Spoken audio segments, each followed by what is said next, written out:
প্রক্রিয়ার বাইরে কিছু করলে মানুষের মনে আসতে পারে ভিন্ন চিন্তা। এ বছরের নির্বাচন চায় সব রাজনৈতিক দল, দাবি বিএনপি নেতাদের। সংস্কারগুলো তো আমরাও চাচ্ছি এবং সেটা যত দ্রুত সম্ভব। এটাকে ঝুলিয়ে রাখা ঠিক হবে না, এটা সংস্কারগুলি করে একটা নির্বাচন আয়োজন করা। রাজনৈতিক প্রক্রিয়া, গণতান্ত্রিক প্রক্রিয়া বাইরে গিয়ে অন্য কোনো কিছু করতে গেলে সেখানে জনগণের মনে সন্দেহ হতে আসতে পারে।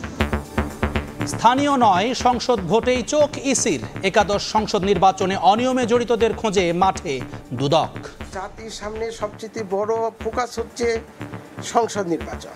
আমরা মূলত এখন জাতীয় সংসদের নির্বাচন নিয়েই বেশি ভাবছি। 2018 সালের নির্বাচন নিয়ে সবচেয়ে বেশি বিতর্ক ছিল, সেই অভিযোগের প্রেক্ষিতে অনুসন্ধানের সিদ্ধান্ত গৃহীত হয়েছে।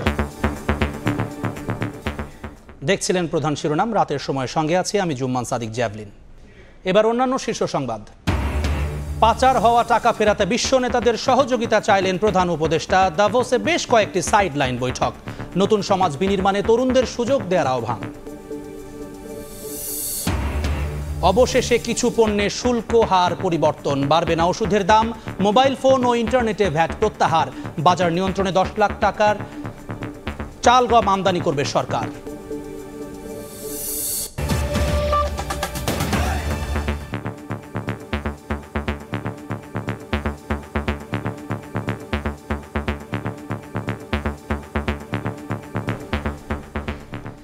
চলতি বছরেই নির্বাচন আয়োজন নিয়ে কোনো দলের দ্বিমত নেই বলে মনে করছেন বিএনপি নেতারা। জরুরি সংস্কার শেষে ভোটের মাধ্যমে গণতন্ত্র প্রতিষ্ঠার দাবি দলটির। নেতারা বলছেন, জনগণের নির্বাচিত সরকার প্রতিষ্ঠা হলে সংকট অনেকটাই কেটে যাবে। গণতান্ত্রিক প্রক্রিয়ার বাইরে কিছু করলে মানুষের মনে ভিন্ন চিন্তা আসতে পারে বলেও দাবি তাদের। জাতীয় ঐক্য, নির্বাচন, রাষ্ট্র সংস্কার সহ নানা বিষয়ে আলোচনা চলছে রাজনৈতিক দলগুলোর মধ্যে। সবার মতামত পর্যবেক্ষণ করেই এগোতে চায় দলগুলোর নেতারা। তারই ধারাবাহিকতায় গুলশানে দলীয় চেয়ারপারসনের কার্যালয়ে বিএনপি মহাসচিবের সঙ্গে বৈঠক করেছে খেলাফত মজলিস। ঘণ্টাখানেকের বৈঠক শেষে গণমাধ্যমে কথা বলেন বিএনপির স্থায়ী কমিটির সদস্য নজরুল ইসলাম খান। তার দাবি, জাতীয় ঐক্য, নির্বাচন ও দেশের স্বার্থ সংশ্লিষ্ট বিষয়ে কারো সঙ্গে দ্বিমত নেই। বলেন, জুলাই আগস্টে নির্বাচনের আহ্বানে বিএনপির সঙ্গে একমত খেলাফত মজলিসও। এর জন্য যেসব সংস্কার প্রয়োজন, গুরুত্বপূর্ণ, এই সংস্কারগুলি তো আমরাও চাচ্ছি এবং সেটা যত দ্রুত সম্ভব। এটাকে ঝুলিয়ে রাখা ঠিক হবে না, এটা সংস্কারগুলি করে একটা নির্বাচন আয়োজন করা। এবং খেলাফত মজলিসের পক্ষ থেকে বলা হয়েছে যে এই কাজটা করার জন্য এই বছরের বেশি সময় লাগার কোনো দরকার নেই। এদিকে দেশে ফেরত আসা যুক্তরাজ্য বিএনপির নেতাকর্মীদের সঙ্গে নিয়ে দলের প্রতিষ্ঠাতার সাবেক রাষ্ট্রপতি জিয়াউর রহমানের সমাধিতে শ্রদ্ধা নিবেদন করেন স্থায়ী কমিটির আরেক সদস্য ডক্টর মঈন খান। এ সময় তিনি আওয়ামী লীগকে সঙ্গে নিয়ে নির্বাচনে যাওয়ার বিষয়ে বিএনপির অবস্থান তুলে ধরেন। একটি জনগণের দল, যারা জনগণকে নিয়ে রাজনীতি করে, যারা অতীতে একদলীয় বাকশাল থেকে বাংলাদেশের মানুষকে মুক্ত করে বহুদলীয় সরকার তারা এদেশে ফিরিয়ে এনেছিল শহীদ প্রেসিডেন্ট জিয়াউর রহমানের নেতৃত্বে, সেই দল কেন একটি ফ্যাসিস্ট সরকারকে সঙ্গে নিয়ে নির্বাচন করবে? বুধবার দুপুরে জাতীয় প্রেসক্লাবে এক আলোচনা সভায় অংশ নিয়ে বিএনপির স্থায়ী কমিটির আরেক সদস্য আমির খসরু মাহমুদ চৌধুরী বলেন, জনগণের নির্বাচিত সরকার প্রতিষ্ঠা হলে সংকট অনেকটাই কেটে যাবে। আমরা এই সরকারকে সমর্থন করছি, সহযোগিতা করছি, যাতে যত তাড়াতাড়ি সম্ভব যে একটা গণতান্ত্রিক অর্ডারে দেশটা ফিরে আসে। একটা নির্বাচিত সরকার যারা জনগণের কাছে দায়বদ্ধ থাকবে, জনগণের কাছে জবাবদিহি থাকবে, এটার কোনো বিকল্প নেই। বাংলাদেশের রাজনৈতিক প্রক্রিয়া, গণতান্ত্রিক প্রক্রিয়া বাইরে গিয়ে অন্য কোনো কিছু করতে গেলে সেখানে জনগণের মনে সন্দেহ হতে আসতে পারে। দেশবিরোধী ষড়যন্ত্রের বিরুদ্ধে সবাইকে ঐক্যবদ্ধ হওয়ারও পরামর্শ দেন বিএনপি নেতারা। আহমেদ সালেহিন, সময় সংবাদ, ঢাকা। স্থানীয় সরকার নয়, আগে জাতীয় সংসদ নির্বাচন নিয়ে ভাবছে কমিশন। সেদিকে লক্ষ্য রেখেই কাজ চলছে বলে জানিয়েছেন নির্বাচন কমিশনার আব্দুর রহমান এল মাসুদ। ভোটার তালিকা হালনাগাদ কর্মসূচি উপলক্ষে সকালে বরিশাল আঞ্চলিক নির্বাচন কর্মকর্তার কার্যালয়ে এক সভায় একথা বলেন তিনি। আগামী জাতীয় সংসদ নির্বাচন যাতে কোনোভাবেই প্রশ্নবিদ্ধ না হয়, কমিশন সেটাকেই প্রাধান্য দিচ্ছে বলে জানান নির্বাচন কমিশনার। তিনি বলেন, জনগণকে সুষ্ঠু ভোট উপহার দেয়ায় বর্তমান কমিশনের লক্ষ্য।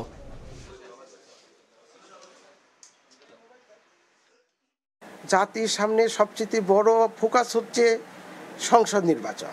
আমরা মূলত এখন জাতীয় সংসদের নির্বাচন নিয়েই বেশি ভাবছি। এতদিন ভোট সম্পর্কে যে মানুষের মধ্যে যে অনীহা ছিল বা এতটা মনোযোগ ছিল না, গ্রহণযোগ্যতার প্রশ্নবিদ্ধ ছিল, আমরা সেই জায়গা থেকে উত্তরণ ঘটিয়ে একটা সঠিক, সুন্দর, মানুষের কাছে গ্রহণযোগ্য একটা নির্বাচন দেওয়ার জন্য প্রতিশ্রুতিবদ্ধ। 2018 সালের একাদশ সংসদ নির্বাচনে অনিয়মের সঙ্গে জড়িতদের খোঁজে মাঠে নেমেছে দুদক। সংস্থাটির কর্মকর্তারা বলছেন, দিনের ভোট রাতে 90% বেশি ভোট গণনা, প্রার্থীকে জেতাতে ক্ষমতার অপব্যবহারের নেতৃত্ব দেন শেখ হাসিনা। আওয়ামী লীগ সভানেত্রীর নির্দেশে কাজ করেন দলটির ওয়ার্ড পর্যায়ের নেতাকর্মী থেকে শুরু করে জেলা প্রশাসক, রিটার্নিং কর্মকর্তা এবং আইন শৃঙ্খলা বাহিনী। দুদকের দাবি, এ সবই হয়েছে অর্থের বিনিময়ে।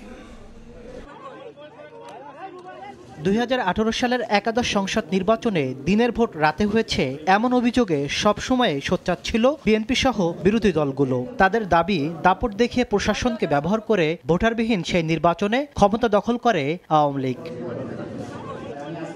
5 আগস্ট পট পরিবর্তনের পর এবার সে নির্বাচনে যারা আর্থিক লেনদেনের মাধ্যমে আওয়ামী লীগকে জয়ী করতে ভূমিকা রেখেছিলেন তাদের বিষয়ে খোঁজ নিচ্ছে দুদক। সংস্থাটি বলছে, সাবেক প্রধানমন্ত্রী শেখ হাসিনার নেতৃত্বে ওবায়দুল কাদের থেকে শুরু করে ওয়ার্ড পর্যায়ের নেতাকর্মীরা জড়িত ছিল এই অপকর্মে, যার অনুসন্ধানে 5 সদস্যের কমিটি গঠন করা হয়েছে। 2018 সালের নির্বাচন নিয়ে সবচেয়ে বেশি বিতর্ক ছিল দিনের ভোট রাতে করা এবং আর্থিক লেনদেনের মাধ্যমে সংসদ সদস্য নির্বাচনের প্রক্রিয়ার সাথে সংশ্লিষ্ট সকলের বিরুদ্ধে অনুসন্ধানের সিদ্ধান্ত গৃহীত হয়েছে। দুদক জানায়, শেখ হাসিনার সিদ্ধান্ত বাস্তবায়নে মাঠ পর্যায়ে কাজ করেছেন তৎকালীন প্রতিরক্ষা বিষয়ক উপদেষ্টা তারেক আহমেদ সিদ্দিক, জনপ্রশাসন উপদেষ্টা এইচ.টি. ইমাম সহ বিভাগীয় কমিশনার, জেলা প্রশাসক, রিটার্নিং কর্মকর্তা এবং আইন শৃঙ্খলা রক্ষাকারী বাহিনী।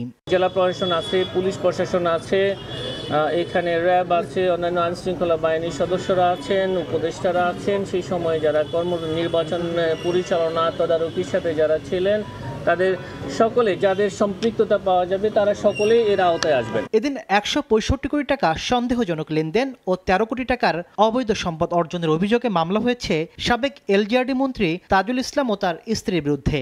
এছাড়া 17 কোটি টাকার অবৈধ সম্পদ অর্জনের অভিযোগে অতিরিক্ত কর কমিশনার কাজী আবু মাহমুদ ফয়সাল, তার স্ত্রী সহ 14 জনের বিরুদ্ধে মামলা করেছে দুদক। তাসলিম তৌহিদ, সময় সংবাদ, ঢাকা। পাচার হওয়া টাকা ফেরাতে বিশ্ব নেতাদের সহযোগিতা চেয়েছেন প্রধান উপদেষ্টা ডক্টর মোহাম্মদ ইউনূস। দাভোসে বিশ্ব অর্থনৈতিক ফোরামের সাইডলাইনে বেশ কয়েকটি দেশের সরকার, রাষ্ট্র ও সংস্থার প্রধানের সঙ্গে বৈঠক করেন তিনি। এছাড়া ফোরামের বার্ষিক সভায় অংশ নিয়ে আসিয়ানের সদস্যপদ পাওয়ার বিষয়ে আশা প্রকাশ করেন ডক্টর ইউনূস। একই সঙ্গে বাংলাদেশের মতো নতুন সমাজ বিনির্মাণে তরুণদের সুযোগ দেওয়ার আহ্বান জানান তিনি। সুইজারল্যান্ডের দাভোসে ওয়ার্ল্ড ইকোনমি ফোরামের দ্বিতীয় দিনে ব্যস্ত দিন পার করেছেন প্রধান উপদেষ্টা ডক্টর মোহাম্মদ ইউনূস। এদিন মূল ইভেন্টের পাশাপাশি সাইডলাইনে বেশ কয়েকটি বৈঠকে অংশ নেন তিনি।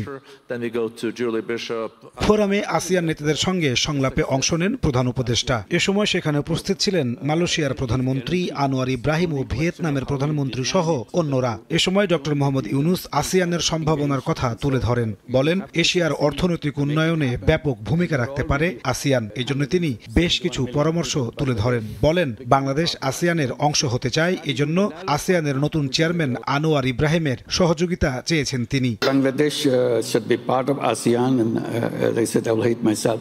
I consider myself personally as a part of ASEAN. Don't see why we cannot be together in ASEAN.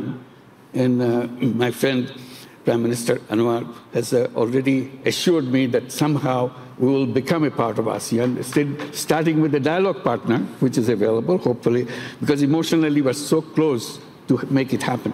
তিনি জুলাই গণ অভ্যুত্থানে বাংলাদেশি তরুণদের ভূমিকা তুলে ধরেন। তরুণদের দক্ষ করে গড়তে ও কর্মসংস্থানের সুযোগ সৃষ্টি করতে বিশ্ব নেতাদের প্রতি আহ্বান জানান। New concepts are followed, design things for young people to bring them to the front line so that they can create the new vision of their own countries And as a region, they can move forward into that.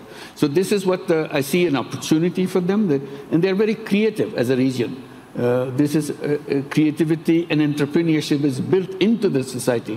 এর আগে দ্বিতীয় দিনে মূল ইভেন্টের এক ফাঁকে জাতিসংঘের মহাসচিব অ্যান্থনিও গুতেরেজ, জাতিসংঘের শরণার্থী বিষয়ক হাই কমিশনার ফিলিপ্পো গ্র্যান্ডি, বেলজিয়ামের রাজা ফিলিপ, থাইল্যান্ডের প্রধানমন্ত্রী পাইংট্রান সিনিওয়াত্রার সঙ্গে সাক্ষাৎ করেন ডক্টর মোহাম্মদ ইউনুস। এ সময় ফিলিপ্পো রোহিঙ্গা সংকট সমাধানে বাংলাদেশকে সব ধরনের সহযোগিতার আশ্বাস দেন। এসব সাক্ষাৎ ও বৈঠকে বাংলাদেশে বিনিয়োগ বাড়াতে বিশ্ব নেতাদের প্রতি আহ্বান জানিয়েছেন প্রধান উপদেষ্টা। একই সঙ্গে বাংলাদেশ থেকে পাচার হয়ে যাওয়া অর্থ ফেরত আনতেও সবার সহযোগিতা কামনা করেন তিনি। নাজমুস্তালেহি, সময় সংবাদ। সমালোচনার মুখে ওষুধ, পোশাক, মোবাইল সেবা, ইন্টারনেট সহ কয়েকটি পণ্য ও সেবায় ভ্যাট এবং সম্পূরক শুল্ক কমালো জাতীয় রাজস্ব বোর্ড এনবিআর। বুধবার দুপুরে এ সংক্রান্ত ভিন্ন ভিন্ন প্রজ্ঞাপন জারি করে সংস্থাটি। এতে বলা হয়, বিভিন্ন পক্ষের অনুরোধে কর কমানোর সিদ্ধান্ত নিয়েছে এনবিআর। এর আগে অর্থ উপদেষ্টা বলেন, জিডিপি অনুপাত বাড়াতেই ভ্যাট বাড়ানো হয়েছে। চলতি অর্থ বছরের রাজস্ব লক্ষ্যমাত্রা পূরণের সহজ উপায় হিসেবে গেল 9 জানুয়ারি শতাধিক পণ্য এবং সেবার ওপর ভ্যাট ও সম্পূরক শুল্ক বাড়ায় এনবিআর। মধ্যে ওষুধের ওপর ব্যবসায়ী পর্যায়ে বাড়ানো ভ্যাট 3% থেকে কমিয়ে আগের মতোই 2.4% করা হয়েছে। অন্যদিকে নিজস্ব ব্র্যান্ড ব্যতীত পোশাকের ওপর ভ্যাট 15% থেকে কমিয়ে করা হয়েছে 7.5%।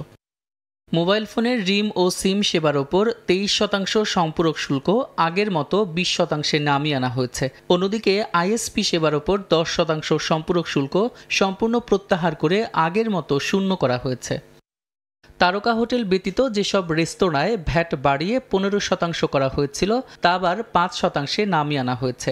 এছাড়া মোটর গাড়ির গ্যারেজ ও ওয়ার্কশপ সেবার ওপর ভ্যাট 15% থেকে কমিয়ে 10% করা হয়েছে। নন এসি হোটেল, মিষ্টি ও নিজস্ব ব্র্যান্ডের পোশাকের ওপর ভ্যাট 15% থেকে কমিয়ে 10% করা হয়েছে। যদিও 9 জানুয়ারি ভ্যাট বাড়ানোর আগে এই হার ছিল 7.5%। বুধবার সচিবালয়ে এক সভা শেষে ভ্যাট প্রসঙ্গে অর্থ উপদেষ্টা বলেন, কর জিডিপি অনুপাত বাড়ানোই সরকারের লক্ষ্য। ভ্যাটটা বাড়ানো হয়েছে, অনেকে ভাবে যে ভ্যাটটা আইএমএফ বলেছে।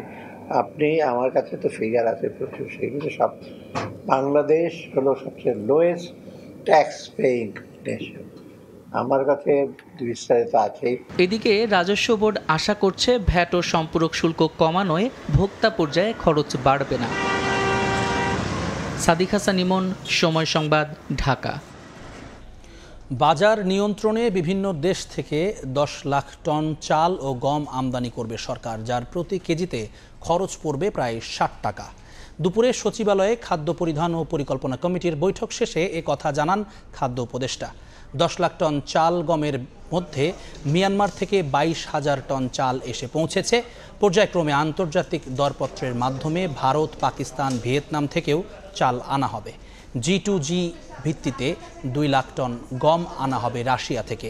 খাদ্য উপদেষ্টা জানান, বাজারে চালের দাম এখন বাড়ছে না, বরং কমছে। সরকারি গুদামে প্রায় 13 লাখ টন চাল ও গম মজুদ আছে বলেও জানান উপদেষ্টা।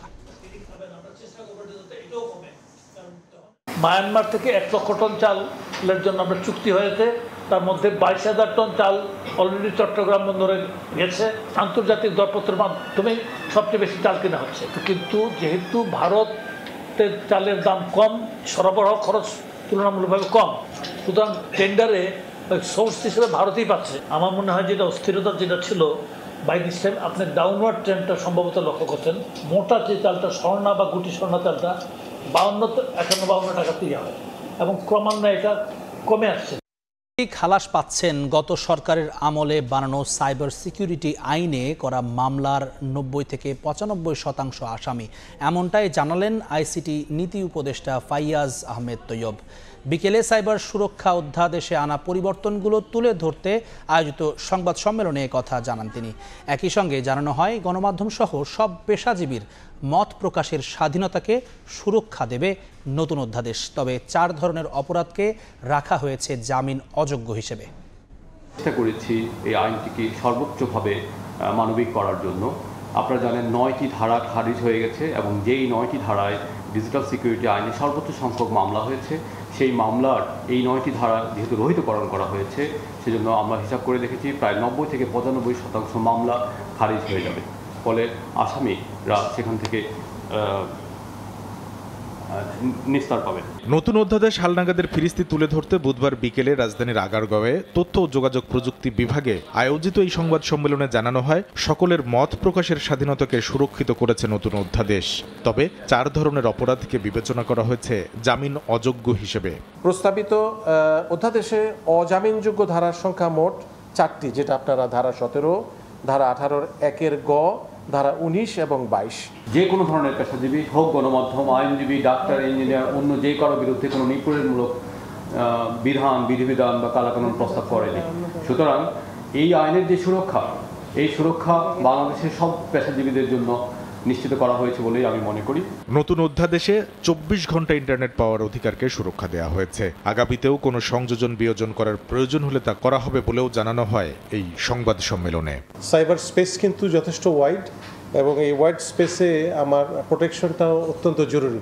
কামরুল হাসান সবুজ, সময় সংবাদ, ঢাকা। দেখছেন রাতের সময়। অবৈধ অভিবাসীদের ধরতে এখন থেকে যুক্তরাষ্ট্রের শিক্ষা প্রতিষ্ঠান ও গির্জায় অভিযান চালাতে পারবে অভিবাসন ও শুল্ক প্রয়োগ কর্তৃপক্ষ। বিভাগটিকে পূর্ণ ক্ষমতা দিয়েছেন মার্কিন প্রেসিডেন্ট ডোনাল্ড ট্রাম্প। এদিকে মঙ্গলবার তিনি হুঁশিয়ারি উচ্চারণ করে বলেন, ইউক্রেন যুদ্ধ বন্ধে সমঝোতায় না এলে রাশিয়ার উপর নিষেধাজ্ঞা দিতে পারে যুক্তরাষ্ট্র। মার্কিন প্রেসিডেন্ট হিসেবে শপথ নিয়ে একের পর এক নির্বাহী আদেশে সই করেন ডোনাল্ড ট্রাম্প। বাতিল করেন পুরানো অনেক আইন। অভিবাসন থেকে পরিবেশ, সরকারি নিয়োগ থেকে নাগরিকত্ব, অভ্যন্তরীণ ও আন্তর্জাতিক অনেক গুরুত্বপূর্ণ ইস্যুতে নির্দেশনা জারির মাধ্যমে ওলটপালট করেছেন অনেক কিছুই। পরে সংবাদ সম্মেলনেও নতুন প্রেসিডেন্ট খোলামেলা কথা বলেন বিভিন্ন বিষয়ে। মঙ্গলবার হোয়াইট হাউসে প্রেসিডেন্ট ট্রাম্প জানান, ইউক্রেন যুদ্ধ ইস্যুতে জেলেনস্কির সঙ্গে আলোচনা চলছে। এ বিষয়ে পুতিনের সঙ্গে কথা হবে বলেও উল্লেখ করেন ট্রাম্প। একই সঙ্গে যুদ্ধ বন্ধে সমঝোতায় না এলে রাশিয়ার ওপর যুক্তরাষ্ট্র নিষেধাজ্ঞা দিতে পারে বলে হুঁশিয়ারি উচ্চারণ করেন তিনি।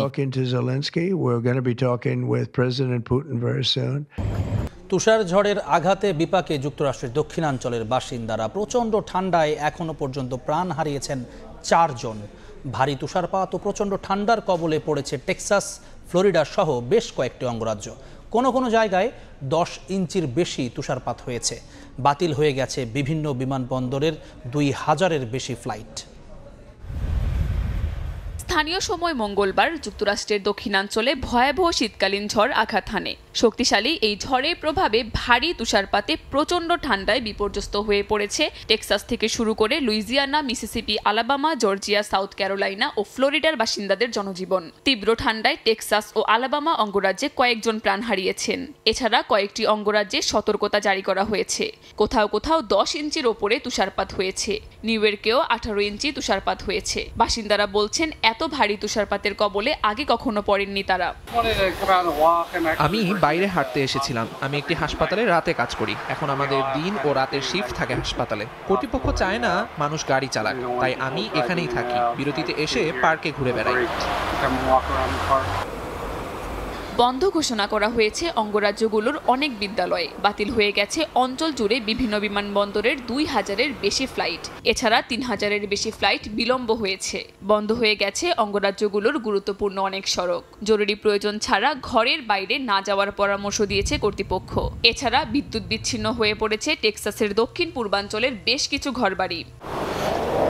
এর আগে বুধবার সকাল পর্যন্ত তুষার ঝড়ের পূর্বাভাস দিয়েছিল আবহাওয়া বিভাগ। যুক্তরাষ্ট্রের বিভিন্ন অঙ্গরাজ্যে বৃহস্পতিবার পর্যন্ত এমন পরিস্থিতি বিরাজ করতে পারে বলেও জানিয়েছে তারা।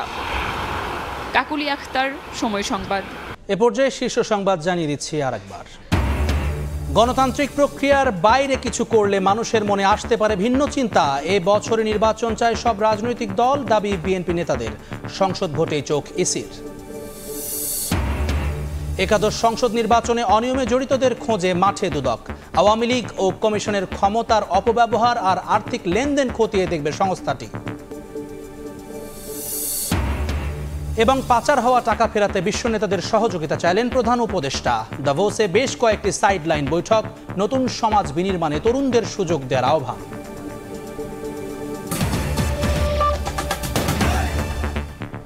এই ছিল রাতের সময়ে, সঙ্গেই থাকুন সময়ের।